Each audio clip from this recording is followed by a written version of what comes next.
दशरथ जी जब कोप भवन में लेटे हुए थे और फिर राम राम कहते जा रहे थे, सुमंत्र आए। कैकेयी ने कहा कि राम को बुलाओ, राम को बुलाया। राम को पता चला तो राम ने कहा मैं अपनी माता से आज्ञा लेकर आता हूं। राम गए कौशल्या के पास। राम सोच रहे हैं कि ये खबर देकर मां को कष्ट होगा, लेकिन देना जरूरी है। और लक्ष्मण जी भी पहुंच गए थे। राम ने कहा देखो भाई, मुझे वन में जाना है, तुम यहां रहो। पिताजी की हालत बहुत सीरियस, क्लियर बता दिया है, तुम्हारी ड्यूटी पिता के प्रति है। लक्ष्मण जी क्या कहते हैं, मैं कोई बाप को नहीं जानता, कोई माँ को नहीं जानता, किसी को नहीं जानता। ये विचित्र बात। राम तो पिता को पितृदेवो भव, भगवान का स्वरूप मान के पिता की आज्ञा को शिरोधार्य करके जंगल में जाने वाले। और राम के ही छोटी भाई कहते हैं कि मैं कोई माँ बाप आदि को नहीं जानता। ये कौन से धर्म का पालन हो रहा है? लक्ष्मण जी ने धर्म का परित्याग कर दिया। तो क्या लक्ष्मण जी विधर्मी हो गए?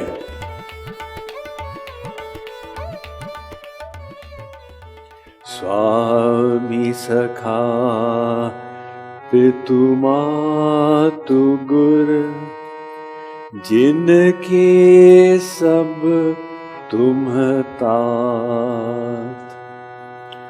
मन मंदिर तिनके बसौ, सिय सहित दो भ्रात।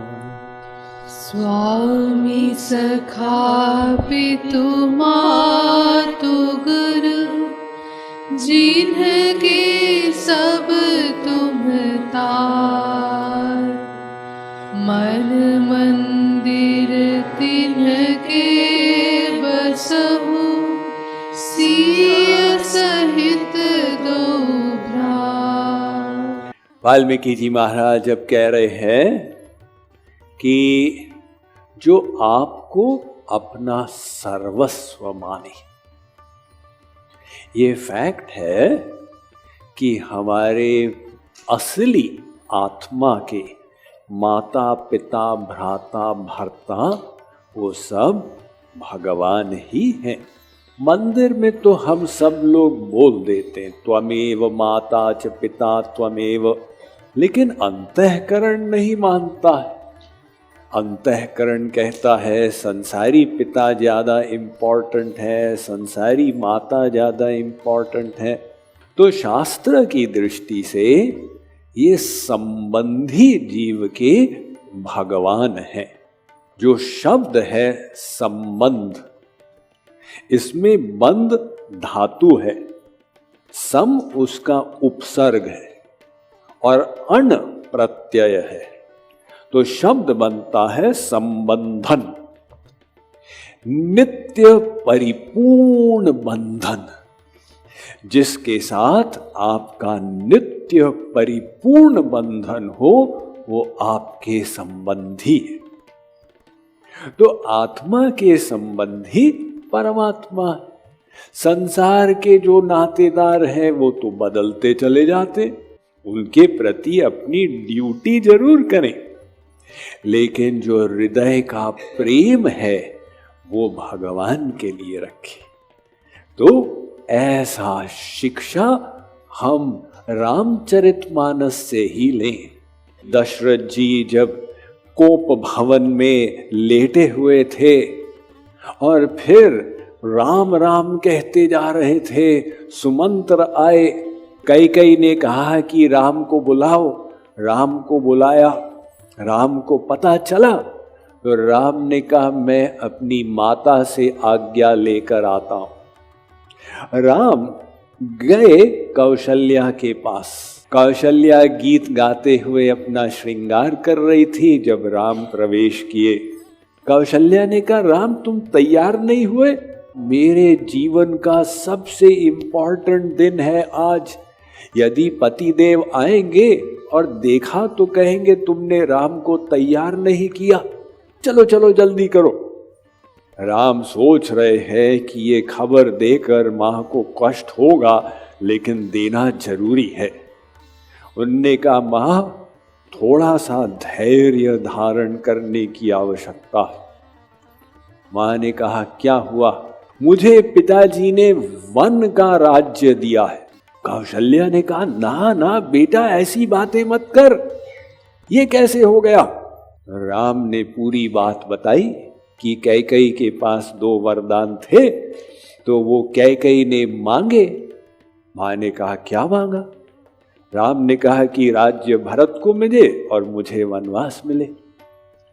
कौशल्या ने कहा अब कैकेयी का मामला है तो मैं भी वशीभूत हूं, अब मैं कुछ नहीं कर सकती। तो बेटा फिर मैं यहाँ क्या करूंगी? मैं तेरे साथ जंगल में आती हूँ, रात्रि तू सोएगा, तेरे चरण दबाऊंगी, कंदमूल धो के तुझे खिलाया करूंगी। इतने में लक्ष्मण जी को खबर मिल चुकी थी और लक्ष्मण जी भी पहुंच गए थे। राम ने कहा देखो भाई, मुझे वन में जाना है, तुम यहां रहो। पिताजी की हालत बहुत सीरियस, जो राजा अपनी ड्यूटी का पालन नहीं करता वो नरक जाता। अब तुम पिता की हेल्प करो, तुम उनको नरक भेजना चाहते हो क्या? क्लियर बता दिया, तुम्हारी ड्यूटी पिता के प्रति है। राम कह रहे, लक्ष्मण जी क्या कहते हैं? मैं कोई बाप को नहीं जानता, कोई मां को नहीं जानता, किसी को नहीं जानता। ये विचित्र बात। राम तो पिता को पितृदेवो भव, भगवान का स्वरूप मान के पिता की आज्ञा को शिरोधार्य करके जंगल में जाने वाले। और राम के ही छोटी भाई कहते हैं कि मैं कोई माँ बाप आदि को नहीं जानता। ये कौन से धर्म का पालन हो रहा है? नहीं नहीं नहीं, राम वो शारीरिक धर्म का आदर्श रख रहे हैं। यानी शारीरिक धर्म है ना कि वो पिता को भगवान मानो, माता को भगवान मानो। ये जब तक हम अपने को शरीर मानते हैं तो जरूर ये धर्म है, इसका पालन भी होना चाहिए। लेकिन आत्मा के पिता माता कौन है? आत्मा के पिता माता तो भगवान ही है। वो आत्मा भगवान का अंश है। अमृतस्य वै पुत्रा। तो लक्ष्मण कहते हैं गुरु पितु मातु न जानहु कहो, मैं कोई शारीरिक धर्म का पालन नहीं करूंगा। धर्म नीति उपदेशियता ही कीर्ति भूति सुगति प्रिय जाहि। राम ने कहा भाई तुम धर्म का पालन तो करो। लक्ष्मण जी कहते हैं धर्म का उपदेश उसको दो जिसको संसार का सुख चाहिए या स्वर्ग लोक चाहिए, मुझे ये लेक्चर मत दो। तो लक्ष्मण जी ने धर्म का परित्याग कर दिया। कौन सा धर्म? शारीरिक धर्म। तो क्या लक्ष्मण जी विधर्मी हो गए? जी नहीं, लक्ष्मण जी अपने को आत्मा मान के और अपने सब संबंध भगवान से मान रहे। मोरे सब ही एक तुम स्वामी, दीन बंधु उर अंतरयामी। मेरे सब कुछ हे श्री राम आप ही हो। ये लक्ष्मण जी अब आध्यात्मिक धर्म में आ गए। तो अगर शारीरिक धर्म का परित्याग करें, इसका तो पाप लगता है, नरक मिलेगा। लेकिन अगर हम शारीरिक धर्म का त्याग इसलिए करें क्योंकि आध्यात्मिक धर्म को अपना रहे, तो भगवान कहते चिंता मत करो, सर्व धर्मान परित्यज्य मामेकम शरणम व्रज। और वो शारीरिक धर्म को छोड़ने का यदि कोई पाप लगा तो अहम त्वाम सर्व पापेभ्यो मोक्षयिष्यामि मा शुच। अर्जुन तू चिंता का मत कर, अंतिम गोल तो वही है। तो ये तो वाल्मीकि जी यहाँ कहे ना, स्वामी सखा पितु मातु गुर जिनके सब तुम तात। तो राम लक्ष्मण जी से हार गए। राम ने कहा अच्छा जाओ, मां से अनुमति लाओ। इतने में सीता जी पहुंच गई। अब सीता जी को भी खबर मिल चुकी थी और सीता जी ने प्रतिज्ञा कर ली थी कि आज या तो मेरा शरीर और मेरे प्राण दोनों राम के साथ जाएंगे, और यदि उन्होंने शरीर के लिए मना कर दिया तो फिर प्राण चले जाएंगे साथ में, शरीर को यहां छोड़ देंगे। तो राम ने कहा कि देखो वनवास मेरा हो रहा है, तुम्हारा धर्म है यहां रहो, सास ससुर की पूजा करो। सीता जी ने कहा देखिए ये लेक्चर हमको मत दीजिए, हमको तो आपके साथ आना है, अगर आप नहीं माने हम आपको विदा करके सरयू में कूद जाएंगे। राम ने कहा देखो तुम कोमलांगिनी हो, युवती हो, बड़े बड़े राक्षस रहते हैं वहां पे वन में। सीता जी ने कहा अगर मैं युवती हूं तो आप भी युवक हो, अगर आप वन की कठिनाई को सहन करोगे तो मैं भी करूंगी, और ये जो राक्षस आदि की बात आपने कही, कौन से राक्षस की हिम्मत है कि आपको पार करके मेरे तक पहुंचे। तो राम ने कहा ठीक है फिर जल्दी से तैयार होके आ जाओ, सामान्य वस्त्र पहनकर। यहां पर अब राम दोनों से हार गए, सीता जी से भी लक्ष्मण जी से भी। तो लक्ष्मण जी सुमित्रा की अनुमति लेने गए। सुमित्रा ने कहा बेटा ये बैंड बाजा बज रहा था बंद क्यों हो गया? लखन ने बताया कि मां वो राज्य भरत को मिला है और राम तो वन में जा रहे हैं। तो सुमित्रा ने कहा तुम यहां क्यों आए हो? लक्ष्मण तो परमिशन के लिए आए थे। सुमित्रा पूछती तुम यहां क्यों आए हो? मां आपकी अनुमति लेना चाहता हूं, मुझे भी जाना है साथ में।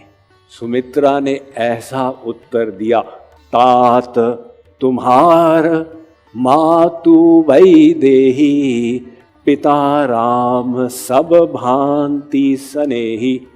देखो बेटा तुम्हारे पिता, असली पिता राम है और तुम्हारी मां सीता है।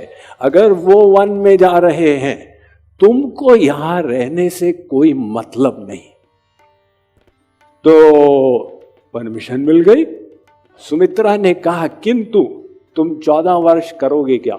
लक्ष्मण ने कहा जब तक जागृत रहूंगा मैं राम की सेवा करूंगा। सुमित्रा ने कहा जब सो जाओगे तब? लक्ष्मण ने कहा मैं सोऊंगा ही नहीं, प्रतिज्ञा कर ली। तो अब वहां से ये प्रसंग रामचरितमानस में नहीं है, संत लोग बोलते हैं कि लक्ष्मण उर्मिला से मिलने भी गए। उर्मिला राम के राज तिलक का चित्र बना रही थी जब लक्ष्मण जी उस कक्ष में प्रवेश किए, और हाथ में एक कटोरी में पेंट जो था वो नीचे गिर गया तो चित्र बिगड़ गया। लक्ष्मण जी ने कहा क्या हुआ? उर्मिला ने कहा सब बिगड़ गया। लक्ष्मण जी ने कहा यहां भी सब बिगड़ गया। अब लक्ष्मण ने पूछा नहीं कि तुम्हारी परमिशन चाहिए, और उर्मिला ने भी कुछ कहा नहीं, सब समझ गई। और उर्मिला रोई भी नहीं कि यदि मैं रोऊंगी तो मेरे पतिदेव का हृदय कहीं पिघल न जाए, वो अपने मार्ग से कहीं हट न जाए।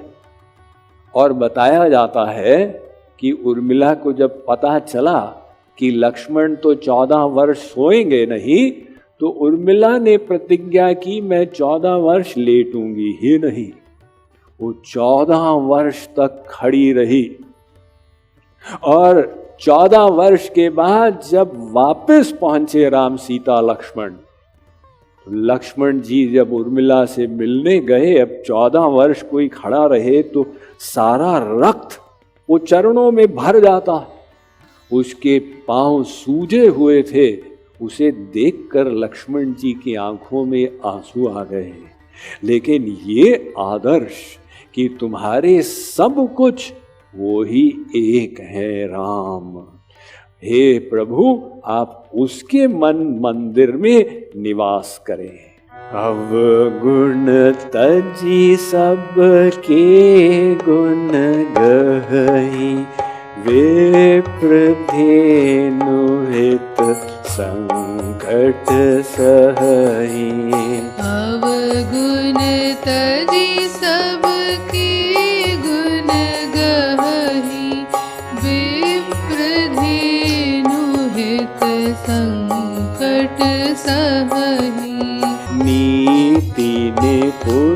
जिन कई जगली का, घर तुम्हार तिन कर मननी का। नीति निपुण जिन कई जगली का, घर तुम्हार तिन कर मनुनी का। देखिए, संसार में हमेशा ऐसा होता है, आपने किसी का अच्छा किया और उसने फिर भी आपका बुरा कर दी, तो फिर व्यक्ति अपने हृदय में घृणा भाव ले आता, बड़ा खराब है, द्वेष का भाव।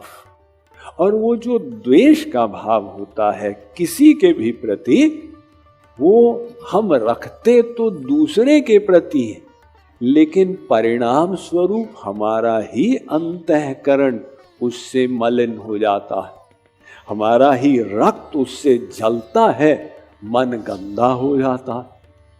इसीलिए किसी ने कुछ बुरा किया तो किया, कला भक्ति की ये है कि हम अपने मन को न बिगड़ने दें। एक प्रसंग आता है, रतन टाटा का नाम तो अधिकांश लोग सुने हैं। 1991 में वे टाटा मोटर्स के चेयरमैन बने। तो उस समय टाटा मोटर्स छोटी कंपनी थी और उन्होंने अपनी इच्छा व्यक्त की, हम भारतवर्ष में डिजाइन की हुई मोटर गाड़ी बनाएंगे। और उनका वो स्वप्न 1998 में साकार हुआ जब उन्होंने इंडिका गाड़ी बनाई।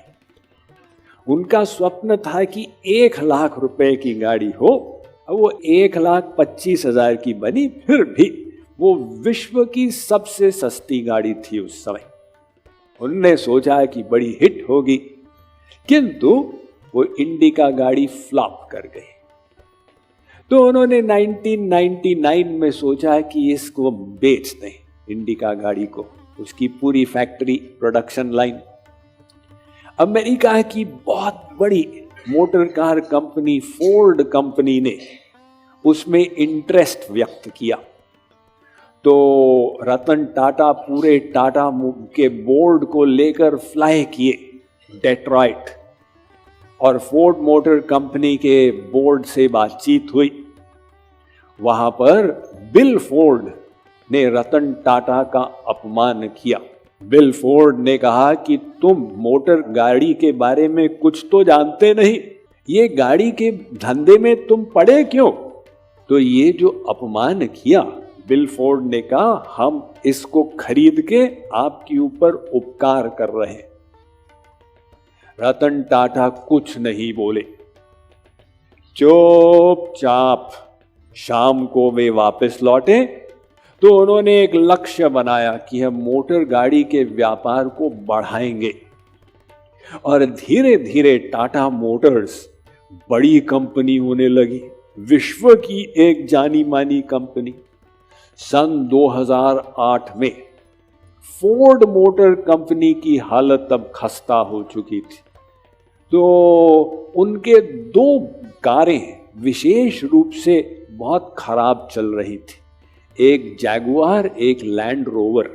ये प्रसिद्ध ब्रांड हैं विश्व के। तो टाटास ने ऑफर किया कि ये दोनों को हम खरीद लेते हैं, इनकी प्रोडक्शन लाइन। अब बिल फोर्ड अपने फोर्ड मोटर कंपनी के बोर्ड को लेकर मुंबई पहुंचे। 9 साल के बाद पूरा पहिया घूम चुका था। बिल फोर्ड ने कहा कि हमारा बिजनेस ठीक नहीं चल रहा, आप इन दोनों कारों को खरीद के हमारी ऊपर बहुत उपकार कर रहे हैं। तो रतन टाटा अब उनका अपमान कर सकते थे, क्योंकि इन्होंने अपमान किया था 9 साल पहले। लेकिन ये महानता, क्या किसी का अपमान करना। रतन टाटा चुपचाप कुछ भी नहीं बोले और वो दोनों ब्रांड को खरीद लिए। तो अगर कोई हमको नीचा दिखाना चाहता है तो तरीका क्या है उसका सामना करने का? आप लोग सुने होंगे ना, एक लाइन है, आप उसको छोटा करना चाहते हो, आप उसके सामने और बड़ी लाइन खींच दो, वो छोटी हो गई, उसको मिटाने के बजाय। इसी प्रकार से हम जो कर रहे हैं उसको हम और अच्छा करें, और अच्छा करें, तो दूसरों का मुख ऑटोमेटिक चुप हो जाएगा। अब इसमें हम पड़ जाए, तुमने ऐसा क्यों बोला, तुमने ऐसा क्यों बोला, इसमें कुछ प्रयोजन हल होगा ही नहीं। तो तत्वज्ञ भक्त जानता है कि मनुष्य तो गलती करते ही है। आश्चर्य क्या करना किसी दूसरे की गलती को सोचकर। आरण्य कांड की शुरुआत यहां से होती है। राम जी ने सीता जी को माला पहनाई कि हे सीते, अब प्रमुख रोल तुम्हारा होगा।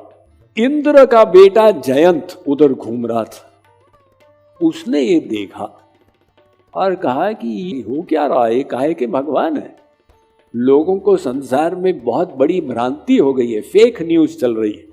तो जयंत ने कौवे का रूप धारण किया और राम सीता के पास आके सीता जी के चरण में चोंच मार दी। सीता जी चीखी तो राम ने बाण लिया और छोड़ दिया काल बाण। वो बाण जयंत का पीछा करने लगा। जयंत भागा भागा गया, सबसे पहले तो इंद्र के पास पहुंचा, पिता के पास। पिताजी ये देखिए क्या हो रहा। इंद्र ने कहा, राम द्रोही को शरण मैं तो दे नहीं सकता। वहां से पहुंचा ब्रह्मा जी के पास, शंकर जी के पास, कौन हेल्प करे ऐसे मामले में। तो नारद जी निकले वहां से। नारद जी पहुंचे जयंत के पास। नारद जी का संत हृदय, तो नारद जी को दया आ गई। नारद जी ने कहा, अरे जयंत, तुमने एक बड़ी गलती की, वो तो तुम जानते हो, सीता जी के चरण में चोंच मारी। दूसरी गलती एक ही, तुम रक्षा के लिए इंद्र के पास गए। अरे राम के चरणों में जाके माफी मांगो। तो जयंत पहुंचा राम के पास और कहा, बहुत गलती हो गई प्रभु, मुझे क्षमा कर दो। काल बाण पीछे था। राम ने कहा, नहीं, तुमने अक्षम्य अपराध किया। सीता जी ने कहा राम से, करुणा निधान, मैं एक प्रश्न कर सकती हूं? राम ने कहा, पूछो। अब सीता जी राम से प्रश्न करने जा रही। सीता जी ने कहा, कोई ऐसा जीव है संसार में जो मायाधीन हो और गलती न करे? राम ने कहा, ऐसा तो कोई जीव है ही नहीं। जब गलतियों की जननी माया है तो फिर गलतियां होंगी ही। तो सीता जी ने कहा, फिर आप कैसे कह रहे हैं अक्षम्य अपराध किया, इसको क्षमा कर दीजिए। तो राम ने क्षमा कर दिया जयंत को। लोग जानते हैं कि भाई दूसरे गलती करेंगे ही, इसलिए वाल्मीकि जी कहते हैं कि भाई दूसरों के दोषों से मतलब मत रखो, अपने दोषों को देखो, दूसरों के गुणों को देखो। हम लोग अपने लिए लीनियंट हो जाते हैं। मुझसे गलती हो गई, अरे मेरे पास ज्ञान नहीं था, अरे अवसर ठीक नहीं था, अरे परिस्थिति बिगड़ी हुई थी। अपने लिए हम बहाना बना देते हैं और दूसरे के लिए हम स्ट्रिक्ट हो जाते हैं। इससे गलती हो गई, इसको जानना चाहिए था, इसने क्यों जानने का प्रयत्न नहीं किया। जबकि हमें उल्टा फॉर्मूला बनाना है, दूसरों के लिए एक्सक्यूज बनाए और अपने लिए हम स्ट्रिक्ट बने कि मेरे ऊपर कृपा हुई है, फिर मैंने उसका उपयोग क्यों नहीं किया। तो महाराज, जो आपका भक्त दूसरों के गुणों को देखता है और अपने दोषों को देखता है, इसके हृदय में आप निवास करें।